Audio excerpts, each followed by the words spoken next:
আমার চাকরির সুবাদে আমাকে দেশের এমাথা ওমাথা ঘুরতে হয়। কয়েক বছর আগে অফিসের কাছে আমাকে সিলেটে যেতে হয়েছিল।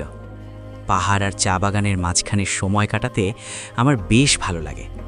তাই আমি শহরের হোটেল ছেড়ে শ্রীমঙ্গলের একটু ভেতরের দিকে একটা নির্জন বাংলো ভাড়া নিলাম। উদ্দেশ্য ছিল কাজের ফাঁকে নিজের মতো কিছুটা সময় কাটানো। পাহাড়ের ঢালে সুন্দর সেই বাংলোর বারান্দা থেকে নিচের দৃশ্যটা ছিল অসাধারণ। প্রথম দিন খুব ভোরে যখন আমি হাঁটতে বেরোলাম, তখন থেকেই কেন জানি মনে হচ্ছিল কেউ আমাকে আড়াল থেকে দেখছে। আমি ভাবলাম আমি শহরের মানুষ, এই নির্জনতায় ভয় পাচ্ছি বলে হয়তো এমন মনে হচ্ছে। রাত তখন প্রায় 11টা, চারপাশ একদম নিস্তব্ধ। হঠাৎ মনে হলো রান্নাঘরের দিক থেকে কোনো খসখসে শব্দ আসছে। আমি সাহস করে আলো জ্বালতেই যা দেখলাম তাতে আমার কলিজা শুকিয়ে গেল।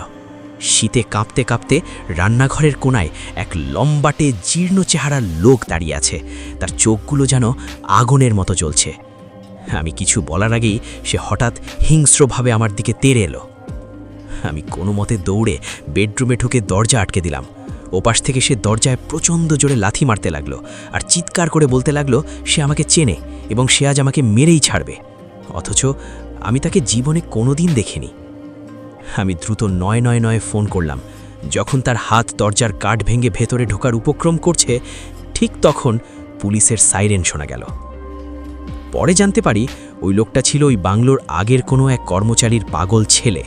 সে বেশ কয়েকদিন ধরে বাংলোর একটা স্টোর রুমে লুকিয়েছিল। ভাবলে আজও গা শিউড়ে ওঠে।